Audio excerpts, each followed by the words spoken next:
أعوذ بالله السميع العليم من الشيطان الرجيم بسم الله الرحمن الرحيم والصلاة والسلام على أشرف المرسلين سيدنا محمد وعلى آله وصحبه أجمعين.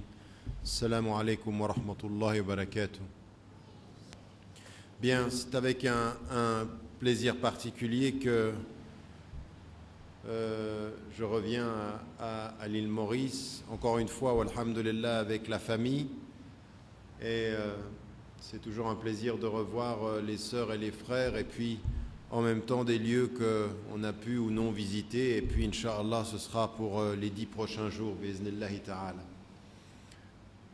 Les organisateurs de la rencontre ont choisi dans le bon ordre qu'on traite ensemble et qu'on discute de notre relation à Dieu, à Allah subhanahu wa ta'ala.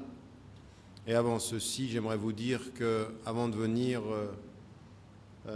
j'avais suivi au moment même où j'étais en voyage les événements et la catastrophe naturelle qui a touché l'île et qui a emporté la vie de nombreux Mauriciens, et que nos condoléances, notre cœur est avec ceux qui en sont les victimes, quelle que soit leur religion, quelle que soit leur appartenance. En islam, ce qui nous est demandé, c'est de reconnaître la dignité humaine de chacun, la perte et la tristesse dans les familles, même pour des personnes qui ne sont pas musulmanes, d'exprimer nos condoléances et d'espérer que les conséquences humaines, affectives, psychologiques soient maîtrisées, et que pour l'avenir, l'île Maurice, ses autorités politiques, mais en même temps dans une vision plus longue, il faut se rendre compte que ces catastrophes naturelles, malheureusement, au-delà des cyclones que vous connaissez, au-delà des intempéries que vous pouvez connaître, notre façon de traiter le monde, notre façon de traiter la nature, notre façon de traiter l'environnement est une façon qui n'est pas digne de ce que Allah subhanahu wa ta'ala a demandé, non pas ici à Maurice, mais d'un point de vue international et global, et qu'aujourd'hui, ici comme ailleurs, la nature, qui est aussi un des langages par lequel Allah subhanahu wa ta'ala s'exprime à nous, est en train de nous le faire entendre. Et il serait bien que nous l'entendions. Et ça me permet de faire le lien direct avec le sujet de cette soirée. Puisque si l'on veut essayer de comprendre la relation que nous devons avoir avec Allah subhanahu wa ta'ala, avec Dieu, il est vraiment la meilleure façon, c'est de voir comment Allah subhanahu wa ta'ala a éduqué le prophète alayhi salam, et quelles sont les étapes qui vont être les siennes dans la relation avec Allah subhanahu wa ta'ala et dans la relation avec les hommes.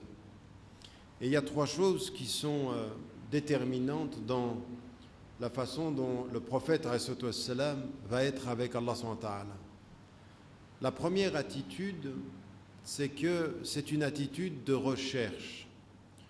Le prophète alayhi salam, avant d'être appelé par Allah subhanahu wa ta'ala, ou enfin avant, pas qu'il soit appelé, mais avant que Allah subhanahu wa ta'ala lui réponde, il a laissé le prophète alayhi salam le chercher. Allah subhanahu wa ta'ala a toujours été avec le prophète alayhi salam. Depuis qu'il est né, il y a des signes que cet être est particulier. Il y a des signes que cet être est particulier dans son dans sa naissance, particulier dans son éducation, particulier dans ses qualités, particulier dans sa moralité. Wa innaka ala khuluqin azim, lui dit Allah subhanahu wa ta'ala plus tard, tu es d'un très noble caractère. Donc il est tout à fait particulier.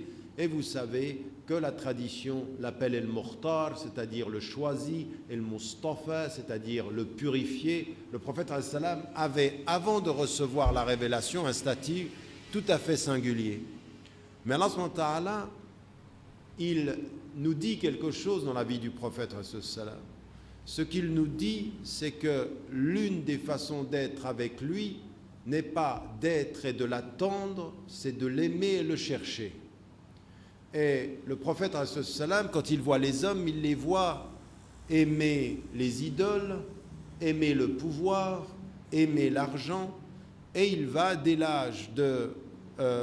son jeune âge, dès l'âge de 12 ans, exprimer, on le voit après dans son être de conscience, une attitude qui est une attitude singulière parmi les hommes. C'est ce qui fera qu'on l'appellera ensuite As-Sadiqul Amin, c'est-à-dire l'homme de vérité, le véridique, et en même temps l'homme de confiance, celui à qui l'on peut confier les choses. Et plus il grandit, plus il regarde les hommes et plus il n'aime pas ce qu'il voit. Ce qui viendra à la fin du Coran confirmer en fait ce que le prophète avait perçu au début de sa mission.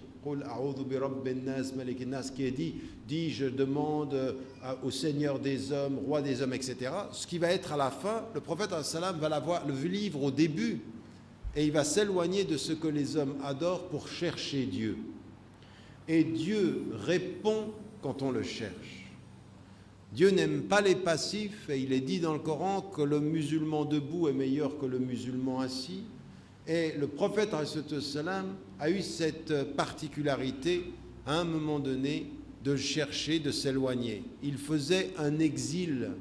Et l'exil qui est l'exil qui le mène dans la caverne, c'est l'exil qu'on doit faire nous, avec nous-mêmes dans notre cœur. Le chemin qui a mené le prophète à la caverne, c'est le chemin symbolique que chacun d'entre nous doit faire avec son cœur. Et Allah subhanahu wa ta'ala, la première attitude, comment montre-t-on à Dieu qu'on le respecte? Comment montre-t-on à Dieu qu'il a une part dans notre vie? C'est quand on le cherche. Quand on le cherche dans ses signes, quand on le cherche dans sa vie, quand on le cherche dans son cœur. Et ça, c'est la première des attitudes. Et le chercher, c'est pas simplement venir prier 5 fois par jour, c'est pas jeûner, c'est pas simplement les 5 piliers. Le chercher, c'est chercher ses signes dans ce qui est dans la vie quotidienne. Chercher Allah subhanahu wa ta'ala dans l'amour que l'on a pour son frère ou sa sœur, pour sa femme, son mari, ses enfants. Chercher Dieu, ça veut dire voir avec les yeux du cœur. C'est ça, chercher Allah subhanahu wa ta'ala.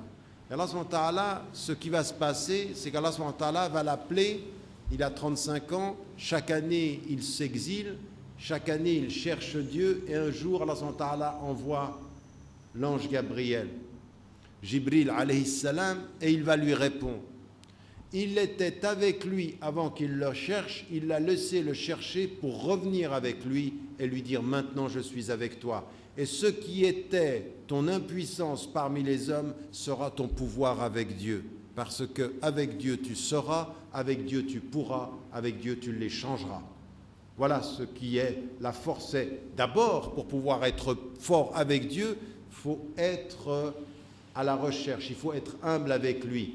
La force que Dieu met en nous commence par l'humilité que l'on a envers lui. Ça, c'est la première des choses, c'est la première des dimensions que l'on a quand on voit le prophète alayhi salam. Et la deuxième des choses qui vient quand on le recherche, c'est qu'Allah Ta'ala nous appelle à venir, et la première attitude qu'il attend de nous, c'est le remerciement. C'est de savoir tout ce qu'il nous a donné. Et c'est pour ça que le message de l'islam est un message extrêmement fort en confiance et en bien-être. Allah Ta'ala, quand il appelle le prophète alayhi salam, il ne lui dit pas d'abord regarde tout ce qui te manque. Non, il lui dit regarde tout ce que je t'ai donné. Regardez tout ce que je vous ai donné. Ce que je vous ai donné, c'est la nature. Ce que je vous ai donné, c'est la création. Ce que je vous ai donné, pourquoi est-ce que c'est important ça? Parce que si tu comprends ce que Dieu te donne, tu sauras faire face à ce qui manque aux hommes. Comprenez? Ce qui manque aux hommes, c'est l'humilité. Ce qui manque aux hommes, c'est l'amour du service. Les hommes, qu'est-ce qu'ils aiment? Ils aiment leur ego, ils aiment le pouvoir, ils aiment l'argent, ils aiment les apparences. Comment vous allez faire face à ça? Simplement les confronter dans ce qu'il leur manque? Non. Par la force de ce que Allah subhanahu wa ta'ala nous donne, et ce qu'il nous donne, c'est un, et ça c'est comme ça que le Coran commence, c'est la connaissance.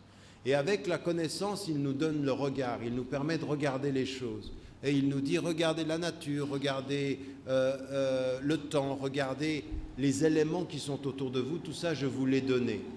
Je vous ai donné la nature, je vous ai donné la vie, je vous ai donné ma présence. Tout ceci, ça vient de quoi?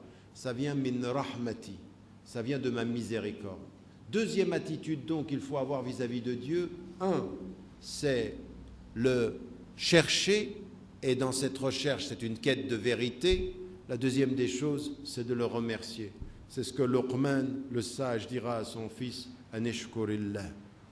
Mais il lui dira avant ceci, La tushrik billah,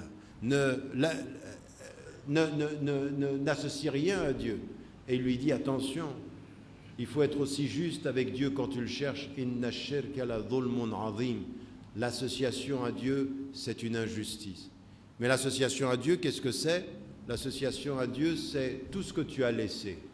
Tout ce que tu as laissé, c'est quoi? L'amour du pouvoir, l'amour de l'argent, l'amour des idoles, tout ceci. Éloigne de toi, tout ça, c'est injustice. Dieu, quand tu le cherches, il faut le chercher dans le respect et la justice. Et puis ensuite, il faut le remercier pour tout ce qu'il t'a donné. Et puis, c'est pas terminé. La troisième des choses, c'est que quand on est dans la quête, quand on le cherche, quand ensuite on le remercie, après ce qu'il faut savoir et ce qu'il faut comprendre, c'est qu'il faut lui parler. Qu'est-ce que ça veut dire parler à Dieu? Certains ne comprennent pas. Ce n'est pas simplement lui parler quand vous avez des problèmes. La communication est essentielle avec Dieu. Être avec Dieu, c'est le communiquer en permanence avec lui. Et comment communiquez-vous avec Allah subhanahu wa ta'ala? Vous le cherchez dans tout ce qui est autour de vous. Vous cherchez des signes. 2, dans cette recherche, vous le remerciez pour tout ce qu'il vous donne. Chaque fois que vous trouvez un signe, vous remerciez Dieu. Et qu'est-ce que c'est que le remercier? C'est en permanence dire Alhamdulillah, Alhamdulillah. Et une autre chose qui est importante, c'est que souvenez-vous, le prophète, quand il était sur le mimbar, il a dit une fois que lui-même, il est quelqu'un qui demande 70 fois à Dieu de lui pardonner. Lui qui n'a pas de faute et qu'Allah a protégé, il demande. Parce qu'en fait, le pardon, ce n'est pas simplement de lui demander de pardonner quand on a une faute, c'est de lui demander de nous pardonner même des fautes que l'on ne sait pas. Lui sait ce que nous ne savons pas. Tu sais ce que nous ne savons pas. Et donc c'est une attitude. Pourquoi pardonner si tu n'as pas fait de faute? Ça sert à quoi de pardonner quand tu n'as pas fait de faute? Quand tu ne sais même pas les fautes que tu as faites, qu'est-ce que ça met dans ton cœur? Ça met dans ton cœur une attitude d'humilité, de respect et de remerciement. Souvenez-vous, sa femme, la femme du prophète, elle est à côté de lui, elle le voit prier la nuit, elle le voit demander pardon. Elle lui pose la question, elle lui dit أتتكلف هذا يا رسول الله ولقد غفر الله لك ما تقدم من ذنبك وما تأخر. Est-ce que tu n'exagères pas, ô envoyé de Dieu, alors que Dieu t'a pardonné? Regardez, il t'a pardonné ce que tu as fait et ce que tu vas faire. Et regardez sa réponse. أَفَلَا أَكُونُ عَبْدًا شَكُورًا. Est-ce que je ne dois pas être un serviteur qui remercie? Qui remercie. Le remerciement comme la centralité de notre rapport à Dieu. Mais comprenez, quand vous dites que votre première relation à Dieu, c'est de le chercher et de le remercier, c'est que tout le début de notre relation à Dieu est positif. Vous le remerciez pour le don, pas pour la faute. Vous le remerciez pour ce qui est, pas pour ce qui manque. Vous le cherchez pour là où il est, non pour ce qui n'est pas. Toute la relation à Dieu dans l'islam, elle est positive. Vous ne le recherchez pas parce que vous êtes pécheur, vous le recherchez parce que vous êtes innocent. Vous ne le recherchez pas parce que vous êtes mauvais, mais parce que vous êtes digne. Vous comprenez? L'islam, c'est un message fondamentalement bon. tu le recherches parce qu'il t'a donné la dignité, pas parce que tu es un pécheur. Tu le recherches pour le remercier, non pas pour lui demander pardon de tes fautes, mais même dans le pardon de tes fautes, c'est un remerciement. C'est un remerciement pourquoi? Pour sa rahma. Le message de l'islam n'est pas ce qu'on en a fait aujourd'hui, malheureusement. Beaucoup trop de notre message de l'islam, c'est reviens à Dieu par tes fautes, alors qu'il faut commencer par chercher Dieu par sa bonté et le don qu'il nous a fait, parce qu'il est Rahman avant d'être le juge de nos erreurs. Ça, c'est l'attitude du prophète alayhi salam. Et ensuite, la troisième des choses que je vous disais, c'est la communication. Et la communication, il faut qu'on se mette d'accord. Comment parlez-vous à Dieu? Eh bien, des compagnons sont allés vers le prophète alayhi salam et se disent comment on doit être avec Dieu? Et vous allez comprendre ce que ça veut dire la communication ici.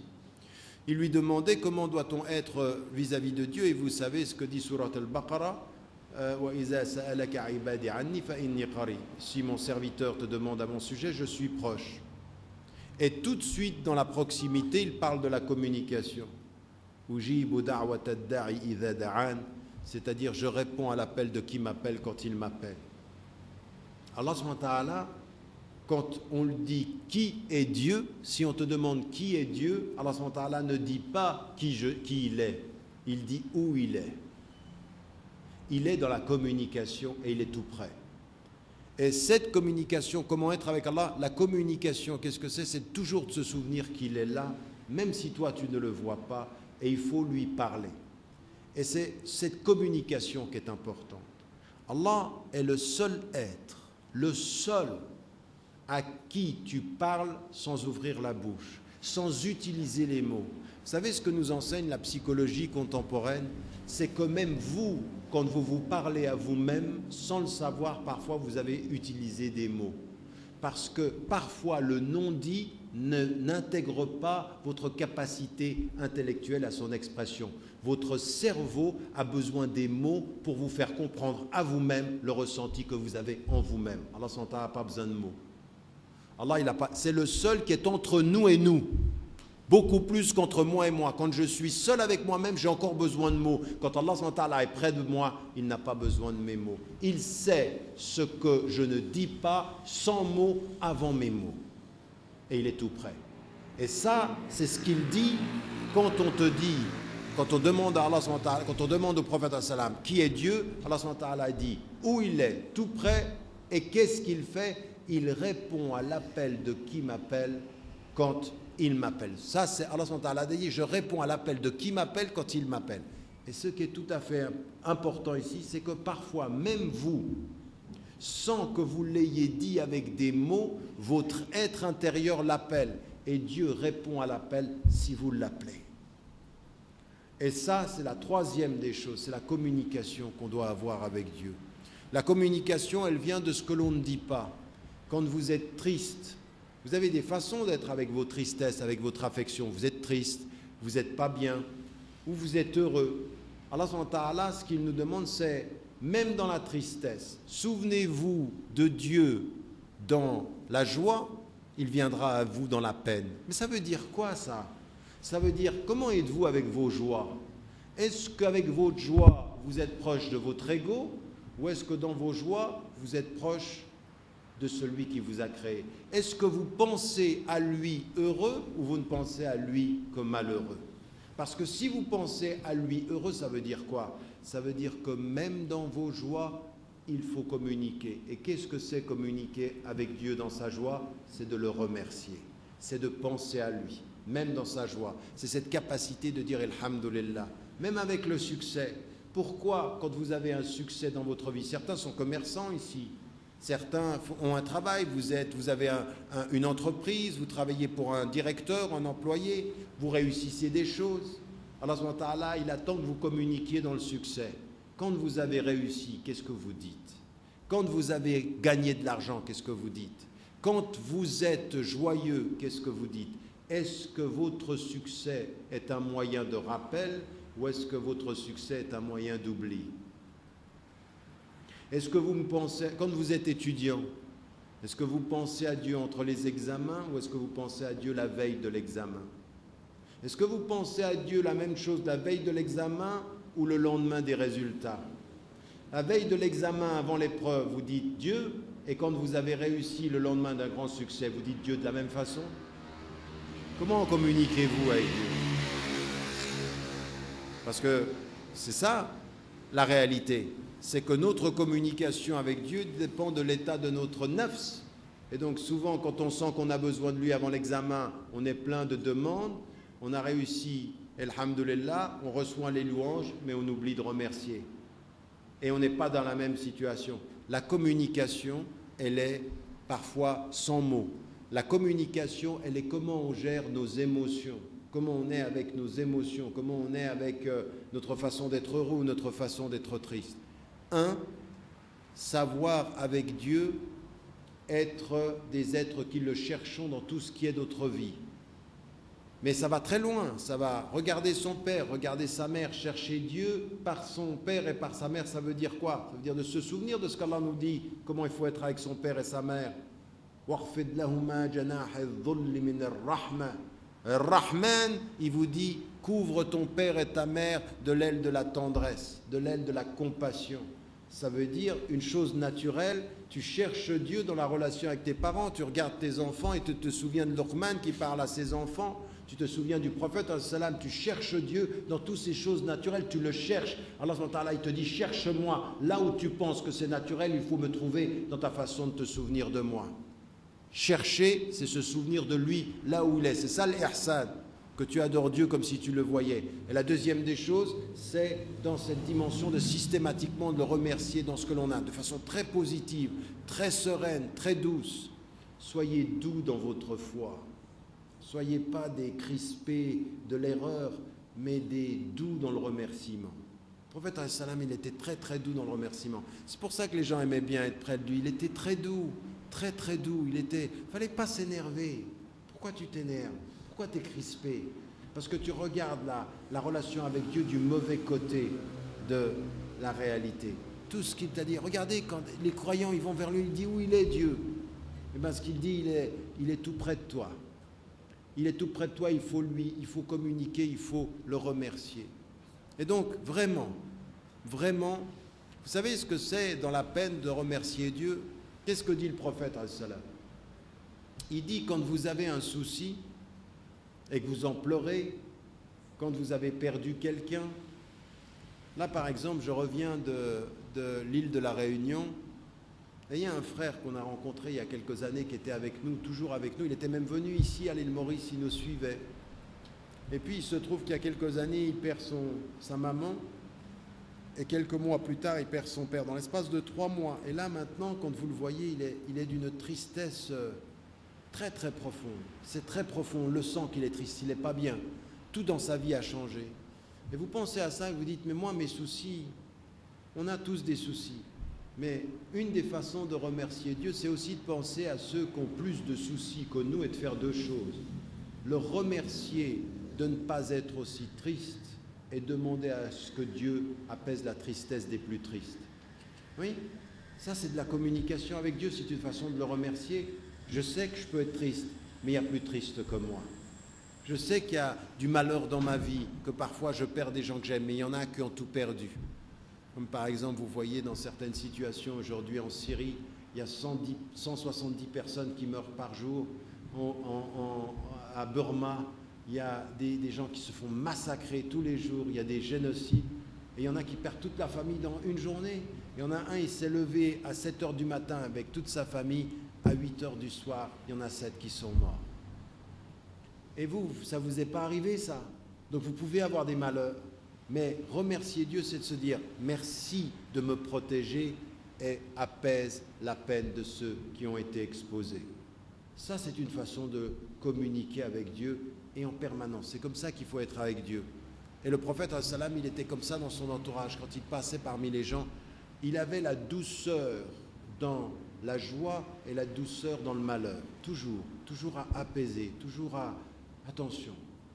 Ne soyez pas trop atteints et remerciez pour le mal dont il vous a protégé et priez pour le mal qui a atteint d'autres personnes. Toujours penser aux autres personnes. Ça, c'est une façon aussi. L'altruisme dans les doigts, c'est très important.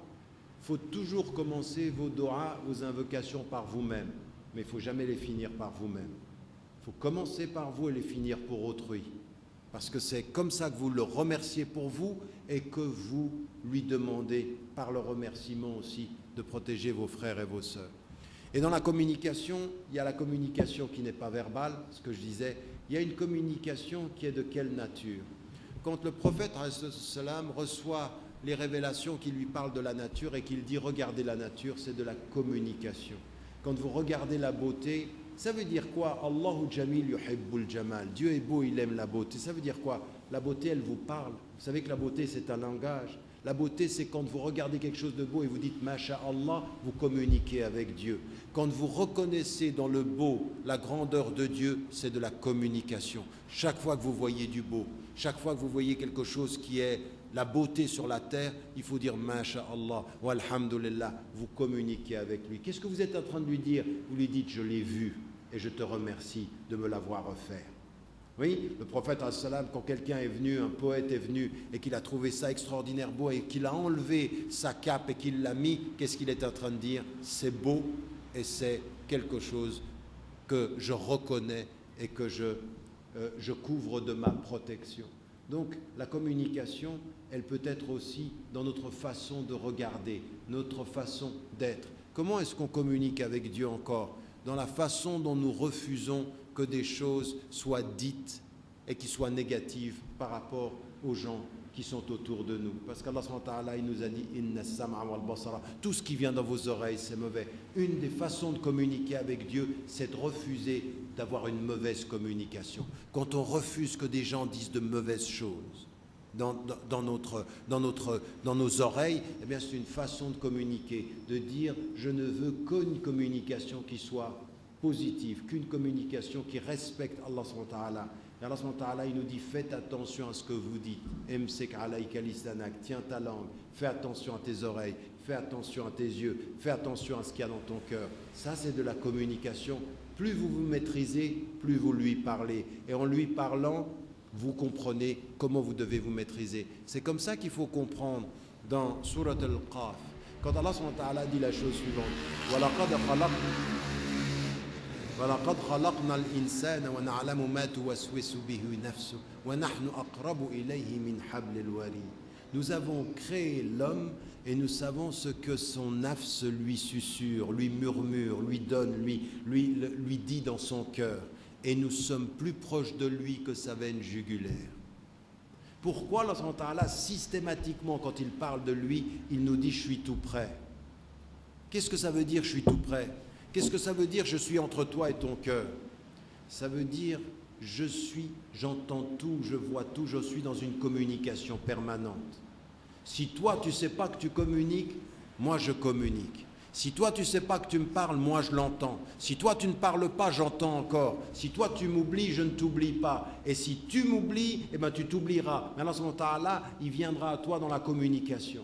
Donc il faut qu'on se rende compte dans notre relation avec Allah subhanahu wa ta'ala que le prophète, dans toutes ces situations-là, il faisait quoi? Qu'est-ce qu'il a enseigné à tout le monde? Qu'est-ce qu'il leur a enseigné à tous quand il lui a dit « appelle ta communauté, appelle d'abord les gens qui sont proches ». Qu'est-ce qu'il a enseigné aux musulmanes et aux musulmans? Communiquer avec Dieu, parlez-lui. Et ça, cette communication, elle est multiforme. Ce que je vous disais, elle est faites silence.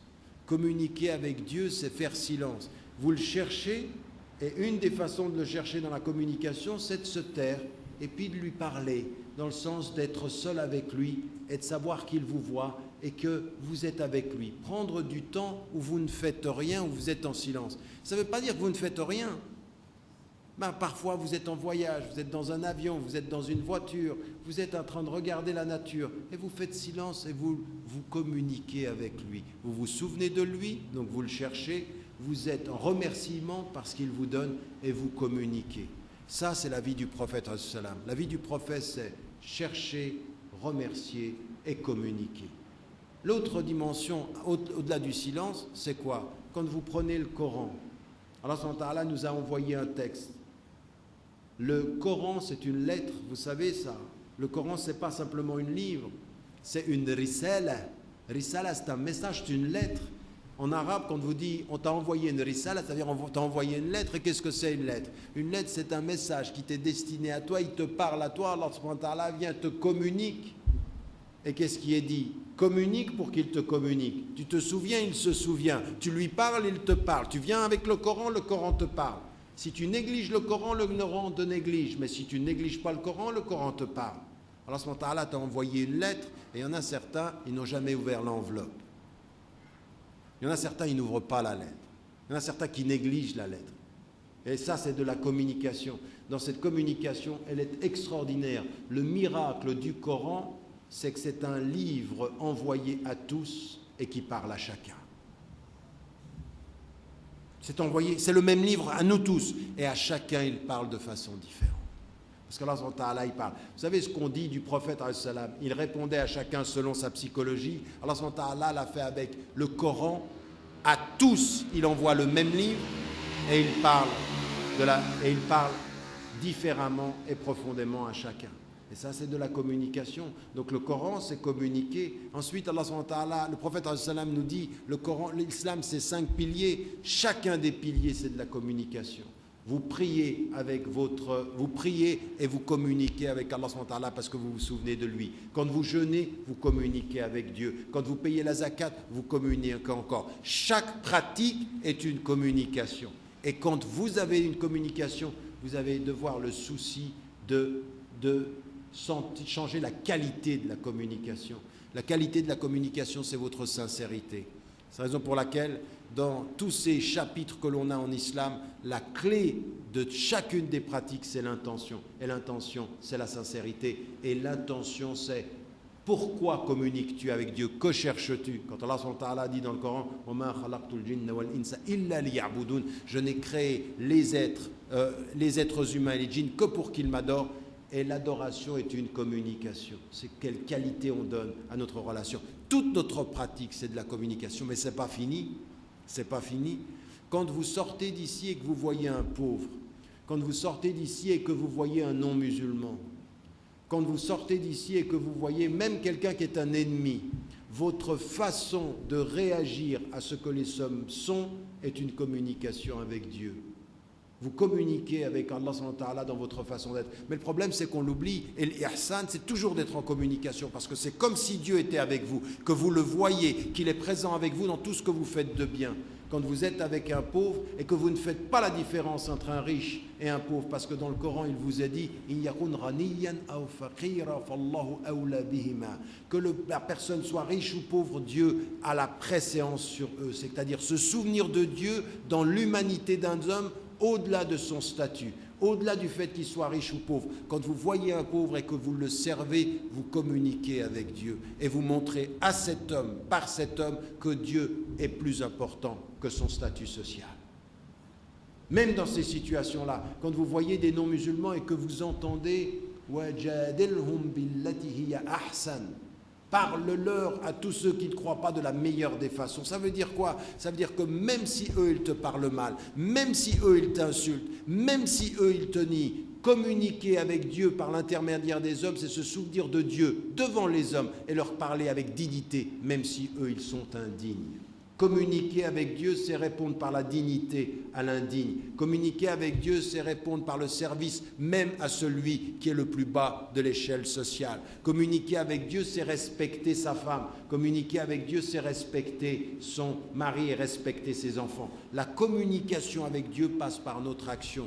Quand il est dit alladhina amanu wa amilus salihat, c'est celui qui parle par ses gestes. Vos gestes sont des actes, vos actes sont des paroles que Dieu entend et voit. Qu'est-ce que vous dites à Dieu dans votre action? Ce n'est pas uniquement ce que vous dites, dans ce que vous faites.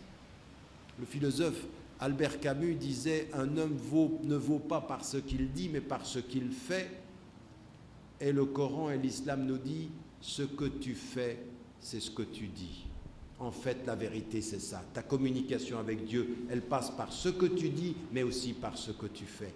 Faire, c'est dire à Dieu. C'est lui parler. Et là, il faut qu'on mesure comment est-ce que tu lui parles.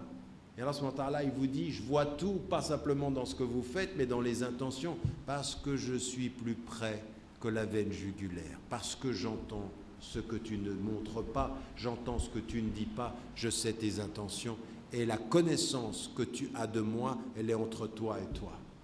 Donc, ici, on a vraiment à se poser la question, chacun d'entre nous, à la lumière du prophète, et là on voit comment à des moments donnés, le prophète, il était très strict sur les règles, mais toujours accueillant de l'humain, toujours il y avait tout ce qu'il... Pourquoi sa femme dit « Kana khuluquhu al-Qur'an » ? En fait, qu'est-ce qu'elle dit ? Elle dit « ce qu'il était, c'était le texte ». Donc ce qu'il était, c'était un livre. Ce qu'il était, c'était la communication. Il nous a parlé par ce qu'il faisait, autant que par ce qu'il a apporté. Ce qu'il faisait était ce que nous devons comprendre.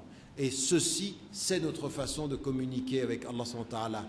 Chacun d'entre nous doit se poser la question dans sa communication à la lumière de ce que le prophète nous a montré, c'est comment communiquez-vous avec Dieu dans votre action, dans votre vie quotidienne. Et c'est pour ça que ce que dit Allah subhanahu wa ta'ala quand il parle de l'attitude et de la morale du prophète, « innaka ala khuluqin azim » tu es d'un noble caractère, c'est que ton caractère, c'est le meilleur livre que tu peux présenter parmi les hommes. C'est la meilleure façon. Ça veut dire quoi être un témoin ? Ashhadu, je témoigne qu'il n'est de Dieu que Dieu. Litakunu shuhada ala nas, pour que vous soyez des témoins, c'est quoi ? C'est que quand les gens vous voient, ils lisent dans votre geste, ils lisent dans votre attitude ce que doit être l'islam, ce que l'islam est. Et c'est comme ça que vous êtes avec Allah subhanahu wa ta'ala. Donc il faut aller plus loin que simplement comprendre que la communication avec Allah subhanahu wa ta'ala, c'est nos invocations. Non. La communication avec Dieu, c'est comment vous allez sortir de cette mosquée. La communication avec Dieu, c'est comment vous allez parler aux gens. Et regardez le verset, il est extraordinaire ce verset. وَمَنْ أَحْسَنُ قَوْلًا مِمَّنْ دَعَا إِلَى اللَّهِ وَعَمِلَ صَالِحًا وَقَالَ, entre deux paroles, وَعَمِلَ صَالِحًا, c'est-à-dire عَمِلَ صَالِحًا, c'est une parole, il montre, وَعَمِلَ صَالِحًا وَقَالَ إِنَّنِي مِنَ الْمُسْلِمِينَ. وَمَنْ أَحْسَنُ قَوْلًا, quel est le meilleur langage que celui qui appelle à Dieu et qui fait le bien, parce que faire le bien, c'est son langage parmi les hommes. Il dit Dieu seul, il parle avec les hommes par ses gestes, il rappelle Dieu dans ses gestes, et ensuite il dit je suis des musulmans, je suis parmi ceux qui sont musulmans. Donc il y a une cohérence dans notre communication, c'est comme ça qu'on est avec Dieu. On l'appelle et on le sert par nos gestes, on communique par ce que l'on fait. Et ça veut dire quoi, pour terminer ? Ça veut dire que dans tout ce que l'on fait, il faut une triple attitude. La première attitude, c'est ce qu'on a dit au départ, c'est un respect profond par rapport à Allah subhanahu wa ta'ala pour tout ce qu'il nous a donné. Le remercier, c'est le respecter. Et le respecter, c'est être très délicat avec les choses. Vous avez remarqué que le prophète, il est très délicat avec la sensibilité des gens. Mais ça va très loin. Ça va très loin. À un moment donné, il ne touchait pas la main des femmes. Là, il ne touchait pas la main des femmes. Et à un moment donné, il va vers la femme de Ja'far qui vient d'être tuée. Et la femme de Ja'far, elle a perdu son mari, elle est effondrée. Et au moment où il sort, elle ne peut plus de la tristesse. Elle va se jeter sur lui pour qu'il la réconforte. Le prophète, à ce moment-là, il est très délicat sur la tristesse. Il accueille sa tristesse, la laisse faire et il lui rappelle la règle dans la douceur.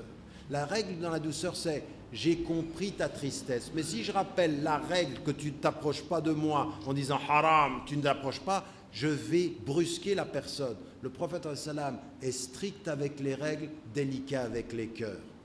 Nous, parfois, on est strict avec les règles et strict avec les cœurs, sans aucune délicatesse. C'est ça notre problème. Notre problème, c'est que le prophète, il comprenait que sa façon de recevoir sa tristesse était une façon de parler à Dieu. Je comprends, elle est triste. Donc, je te protège le temps de ton besoin et je te rappelle la distance, le temps de ma mission. Oui, vous voyez, cette attitude-là, il était comme ça, le prophète.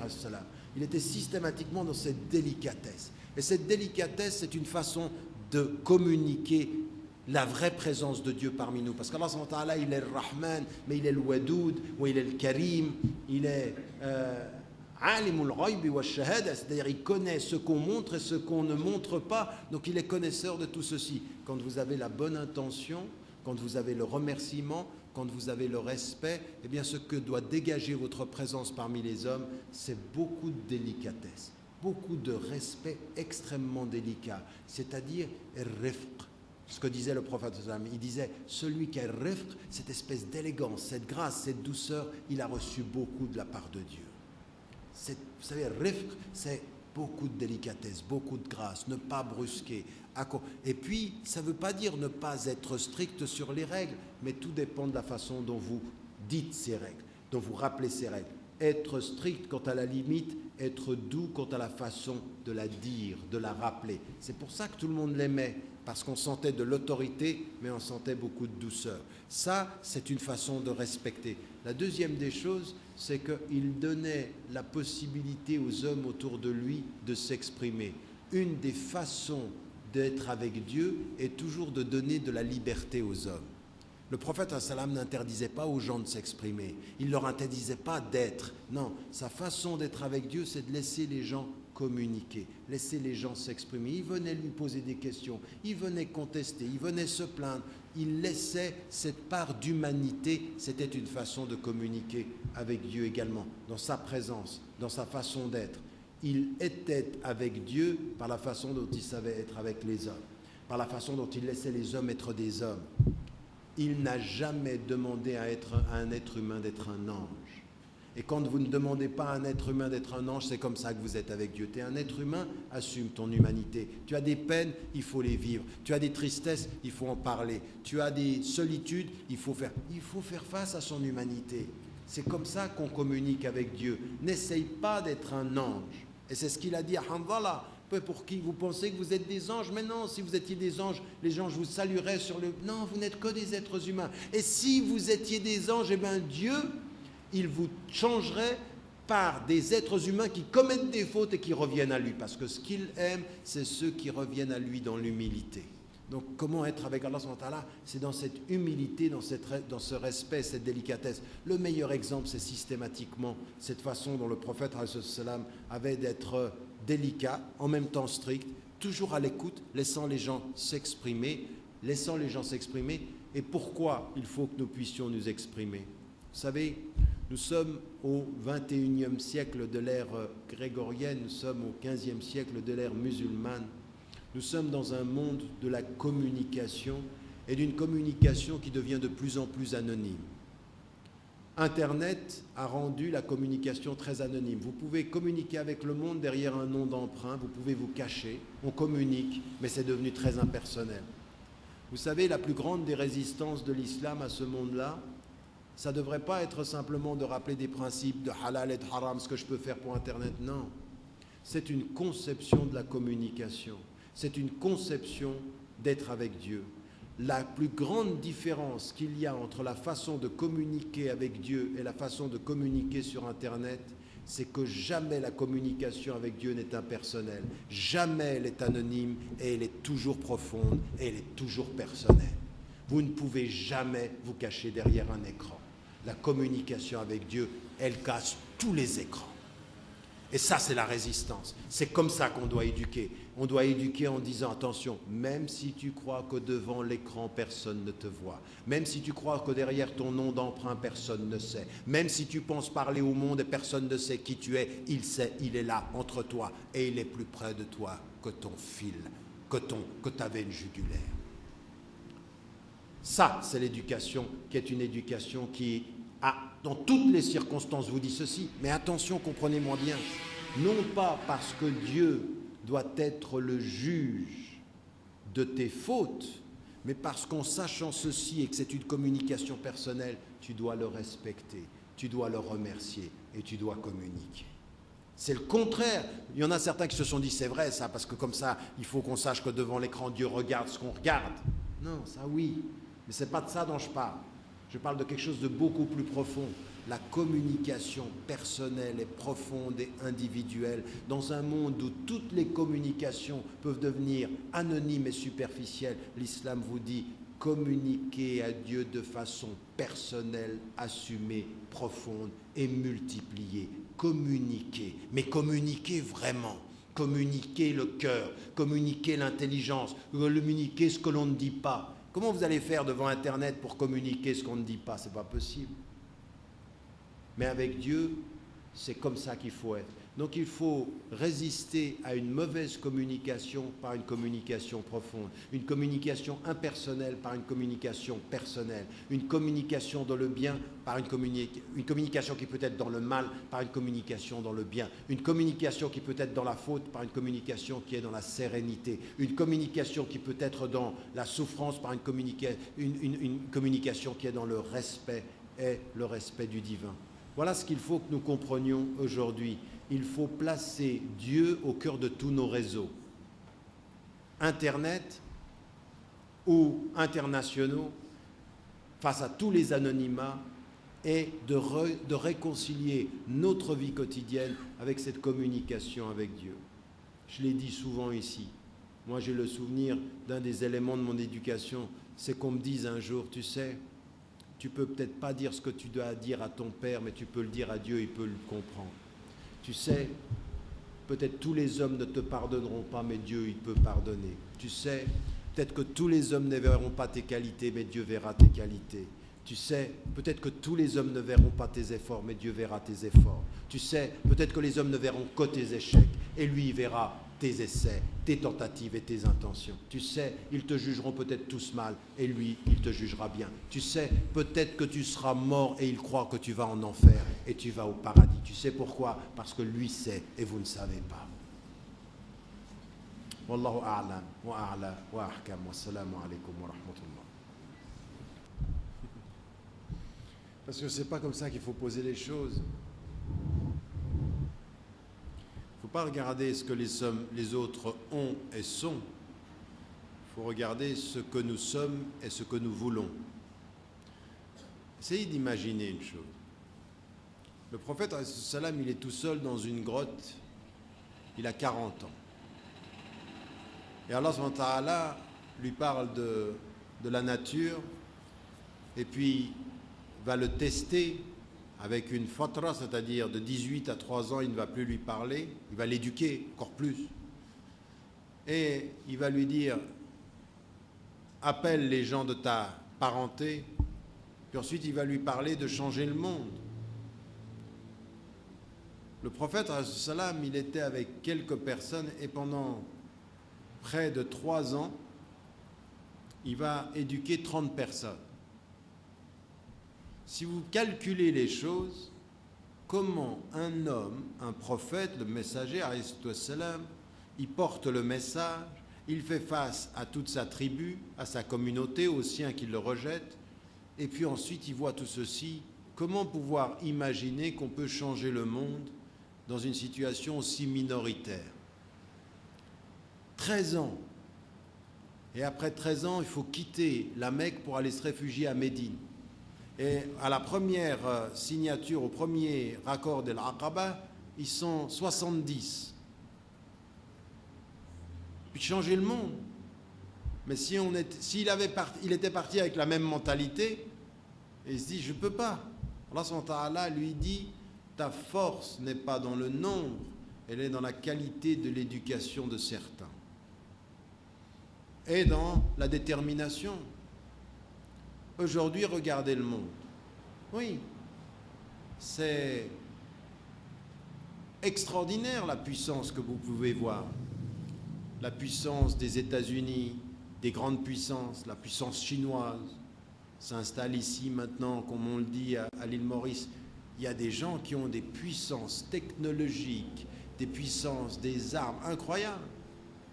Il y en a même qui peuvent envoyer des drones sans conducteur, tirer sur un homme à partir de la Californie, dans le désert yéménite, et frapper et tuer. Et la personne, elle joue avec des boutons. C'est comme quand vos enfants jouent sur l'ordinateur. Lui, il joue avec des boutons et il tue une personne à des milliers de kilomètres de là où il est.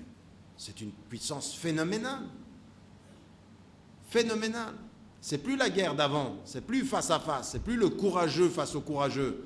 C'est le bureaucrate face au bédouin arabe. Et il le tue. Et vous regardez ça, vous dites, mais on va s'en sortir comment? Comment celui qui est dans le désert du Yémen, il va répondre à celui qui est dans le bureau de la Californie?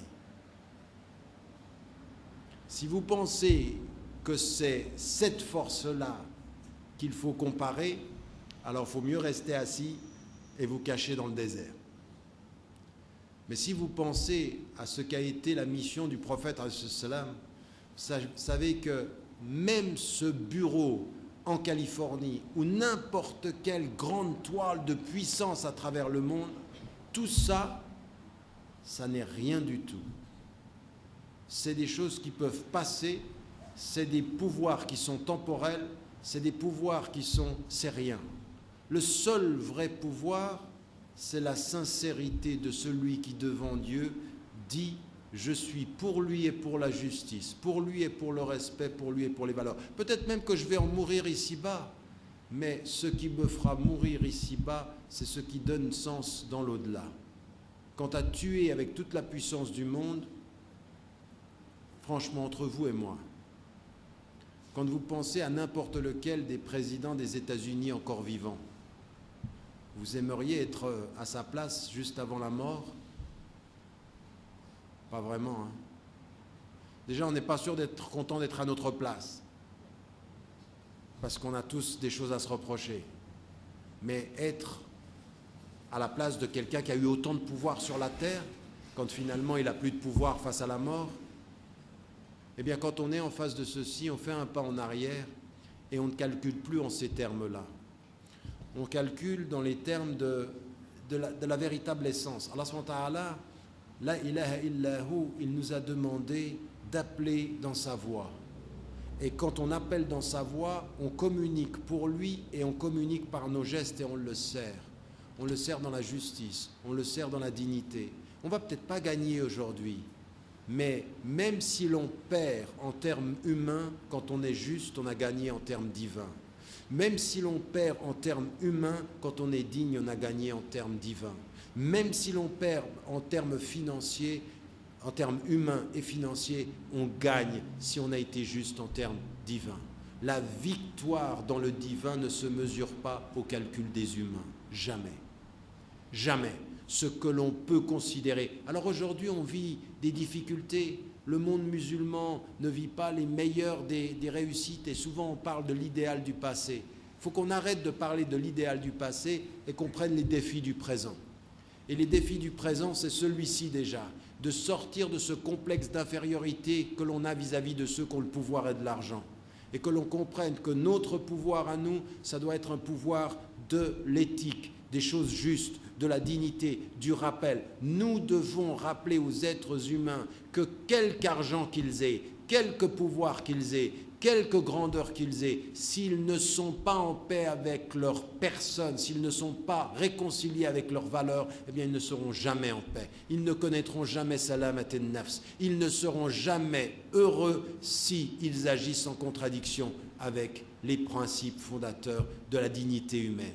Et ça, il faut qu'on le répète. Certains seront perdus par le pouvoir et le pouvoir les perdra. Certains sont perdus par l'argent et l'argent les perdra. Certains seront ivres de leur supériorité et la supériorité les perdra. Mais nous, il ne faut pas qu'on se perde. Mais nous, il ne faut pas qu'on se perde. Et c'est pour ça que l'islam nous dit ne pas se perdre.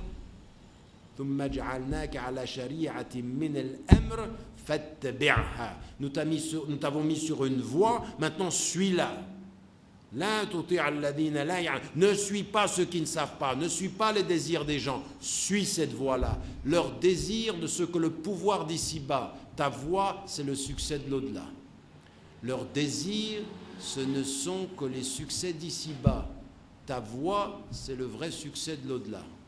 Voilà. Donc on n'a pas perdu, c'est juste une illusion d'optique. Premier élément sur ce que parfois disent les ulama qui sont ici. Par exemple, vous avez pris l'exemple de la télévision et qui vous disent c'est haram alors que vous dites avec la télévision on peut apprendre des choses. Il y a plusieurs attitudes des ulama là-dessus. Mais moi je suis toujours à l'écoute de ce qu'il y a de positif dans ce que disent les ulama. Moi, ça ne me dérange pas qu'il y ait des ulama qui disent la télévision, c'est haram. Parce que leur souci, ils ont une certaine interprétation de l'islam, et leur souci, quelle était? Regardez ce qui est en train de se passer dans la communauté musulmane de Maurice avec la télévision et à travers le monde. On a un vrai problème. C'est bien qu'il y ait encore des ulama qui disent attention, attention. Parce que ce que vous dites, vous, c'est la télévision, c'est bien parce qu'on peut avoir des informations, ça nous apprend. Oui, mais 90% de ceux qui regardent la télévision, on ne les regarde pas pour l'information. Ils regardent, il y en a qui rigolent tous parce qu'ils ont compris. On regarde les films, on regarde le football, c'est la passion du foot. Et quand vous avez des savants qui vous disent attention, au lieu de dire ils ont tout faux ces savants, essayons de voir qu'est-ce qu'ils nous disent de positif. Si eux pensent que dans la télévision il y a du mal, il faut qu'on se pose la question de savoir est-ce qu'il n'y a pas de mal dans la télévision. Et moi je vous dis oui, il y a du mal dans la télévision quand certains... Mais vous n'avez pas besoin d'un moufti pour ça. Vous n'avez pas besoin de quelqu'un qui vient vous dire c'est haram ce que tu regardes. Il y a des choses à la télévision où, on regarde des choses qu'on ne doit pas regarder parce que ce n'est pas moralement juste. On perd du temps devant des choses où il y en a certains, ils restent devant la télévision, ils oublient la prière. Il y a des choses qui ne vont pas. Donc prenons des savants, même si on n'est pas toujours tous d'accord, dans le monde musulman il y a beaucoup d'opinions sur cette question, mais écoutons les savants, même avec qui on n'est pas d'accord, quand ils vous disent attention à la télévision. Et c'est vrai, mon conseil chez certaines personnes, il y a des personnes qui sont venues vers moi et qui m'ont dit, tu sais, quand il y a la télévision dans mon salon, j'arrive pas à m'empêcher de l'ouvrir. J'ouvre la télévision tout le temps. Et je lui dis, enlève la télévision. Enlève la télévision. Parce que cette télévision, c'est un élément qui est en train de... C'est une tentation. On n'a pas tous le même rapport aux choses. Quand les savants disent ça, c'est pas comme ça ne vient pas de rien. Parce qu'il y a quelque chose dans l'image qui est une chose qui est captivante. Donc écoutons la divergence d'opinion et prenons de chaque opinion ce qu'il y a de bien et qui nous réveille un peu. Moi, j'aime pas tellement ceux qui regardent les musulmans qui disent « Ah, mais celui-là, il est strict, c'est un... » Et on utilise les mêmes mots qu'on a dans les médias maintenant. Un extrémiste, un fondamentaliste, un wahhabi. Qu'est-ce que c'est ça, wahhabi? Ça vient d'où ce mot encore? Parce que scientifiquement, d'un point de vue de l'islam, on n'a pas ce terme-là. On a la tradition salafi, et dans les salafis, il y a plusieurs tendances. Il y a des tendances qui peuvent être très strictes, des tendances plus ouvertes. Il faut qu'on soit très, très précis. Nous, on ne doit pas tomber comme on fait. On regarde la télévision, on sort de son salon et on répète les mêmes mots que tous les autres. Wahhabi, extrémiste, fondamentaliste, radical. Ils nous mettent les mots dans la tête et nous, on répète. Alors quand la télévision met dans la tête des musulmans les mots pour se définir, alors là c'est dangereux. Vous savez comment ça s'appelle? Ça s'appelle de l'aliénation. On ne pense plus par nous-mêmes, on pense par la télévision. Si la télévision dans ton salon réussit à te faire penser avec les mots de la télévision, enlève la télévision. Mesure ton rapport à la télévision dans ton rapport que tu peux avoir à d'autres sources d'informations. Est-ce que tu lis des livres? Est-ce que tu lis le journal? Est-ce que tu as d'autres sources d'informations? Si c'est que la télévision, ah ben, vaut mieux que tu fasses attention. C'est pour ça qu'il faut entendre les savants quand ils nous disent des choses comme ça. Il ne faut pas qu'on commence à voir, c'est pas blanc ou noir. Dans chaque avis juridique, il y a un côté qui peut être intéressant. Et c'est comme ça qu'il faut aborder la question de la diversité des opinions. Il faut qu'on regarde des choses sur lesquelles on est d'accord. Moi, j'entends des fois, quand je venais ici il y a 10 ans, j'entendais des gens qui disaient « Oui, Tariq Ramadan, il est pas assez spirituel. » Il y en a d'autres qui disaient « Il est trop légaliste. » Il y en a d'autres qui disent « Il est rien du tout. » Oui, il y a tout ça. Et pourtant, moi, ce qui a été ma position toujours et qui demeurera toujours ma position à l'île Maurice, c'est de dire, quand je vois des gens qui disent « il faut ouvrir son cœur, il faut penser au prophète, il faut penser à Dieu », je dis « ben je prends ce qu'il y a de bien là-dedans ». Quand ceux qui disent « il faut prendre les textes, on va prendre ce qu'il y a de bien ». Quand certains disent « mais attention, les textes, il faut aussi comprendre le contexte mauricien, il faut qu'on sache comment, sans trahir les textes, qu'on comprenne la culture », eh bien je vais prendre ça aussi. Il faut que de chaque courant de pensée, vous d'abord, vous preniez le bien. Et je vais vous dire une chose qui est vraiment très importante, parce qu'elle vient aussi de ce qu'on a pu entendre dans la question implicite. À un moment donné, vous en tant que musulmans, dépassez ça. Ne venez pas systématiquement dans la mosquée ou entre musulmans répéter qu'on n'est pas d'accord, que les savants ne sont pas d'accord, parce qu'en fait ça c'est waswasat ash-shaytan. Et shaytan, pour nous enlever la force de l'unité, nous fait penser que notre diversité c'est de la division. Et nous on entretient ça. Non, il y a de la diversité en islam. Il y a de la diversité. Malik, c'est pas Abu Hanifa, ça n'est pas Ibn Hanbal, et puis les salafis, on a de la diversité et on se respecte. Tant que on n'a pas ajouté à l'islam une interdiction qui était une permission qui était une interdiction. La nuhallil haram, wa la nuharrim halal. C'est-à-dire, on ne rend pas quelque chose de halal haram et de quelque chose de haram halal. Ça, on reste dans ces limites-là. Mais après, on a une diversité, et donc il faut que soyez délicats même avec ça. Même avec les ulama avec lesquels vous n'êtes pas d'accord, écoutez, et tout ce que vous trouvez bien, prenez. Vous n'êtes pas d'accord sur le reste, ghafarallah lana wa lak. Que Dieu nous pardonne à nous et à toi. On essaye tous d'être sincères. Cette attitude-là, elle est très très importante.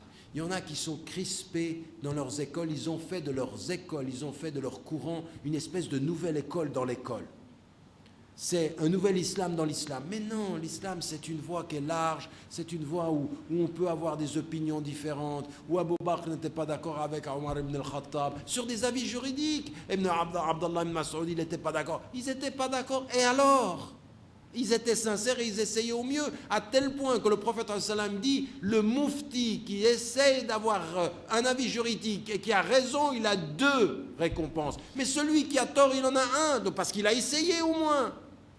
Non, nous on met les 2 avec lesquels on n'est pas d'accord, on les met, on les rejette. Comprenez, il faut une attitude, ça c'est aussi une façon de communiquer avec Dieu. Cherchez dans vos frères la sincérité de l'action, cherchez à prendre le meilleur, et puis ne parlez pas trop de la division. Moi si j'étais vous aujourd'hui, quand je viens ici, là, c'est le premier jour, je viens d'arriver, je viens à Maurice et je viens à la rencontre de sa diversité. Je ne viens pas du tout pour rencontrer qui sont les miens et je vais juger les autres. Non, parce que j'ai beaucoup à apprendre des autres.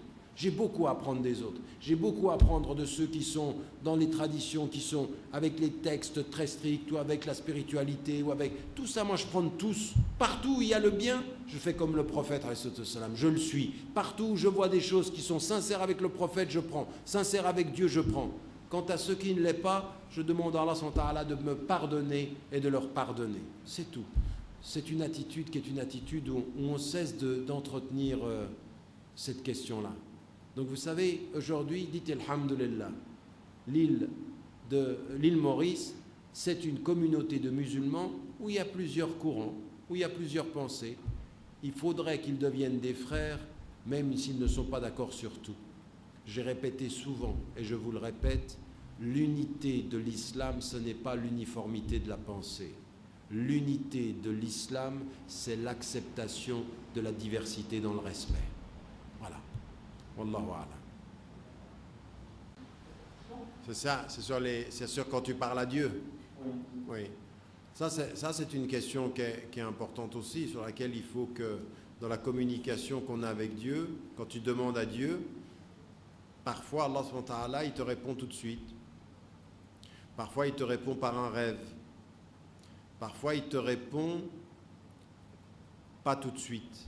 Et parfois tu as l'impression qu'il ne te répond pas. Et parfois, il ne te répond pas, mais c'est toi qui as l'impression qu'il ne te répond pas, mais dans le fait qu'il n'y ait pas de réponse, c'est une réponse.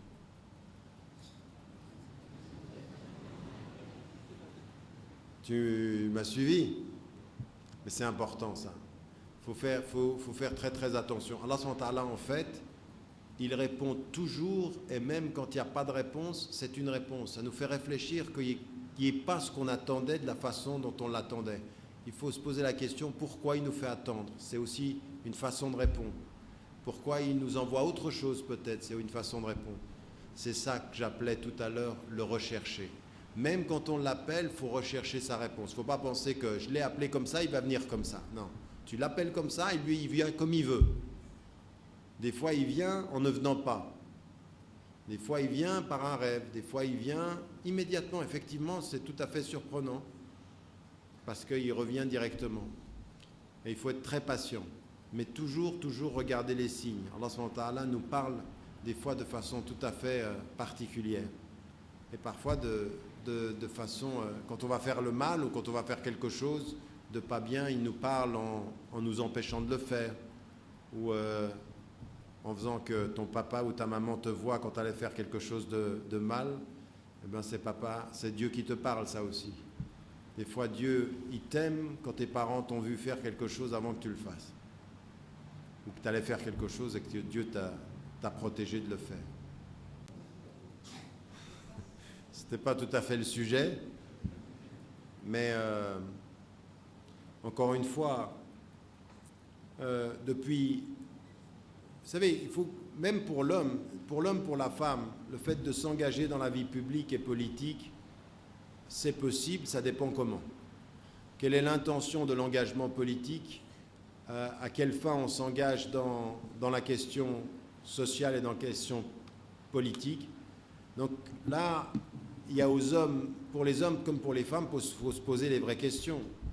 Est-ce qu'on fait de la politique pour chercher le pouvoir? Est-ce qu'on fait de la politique pour servir les hommes, c'est-à-dire servir les citoyens? Comment est-ce que...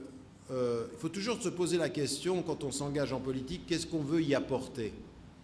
Si on entre dans la politique et qu'on veut y apporter plus de moralité, plus d'éthique, parce qu'aujourd'hui, ce qu'on voit, c'est qu'avec les politiques, il manque beaucoup de moralité, d'éthique.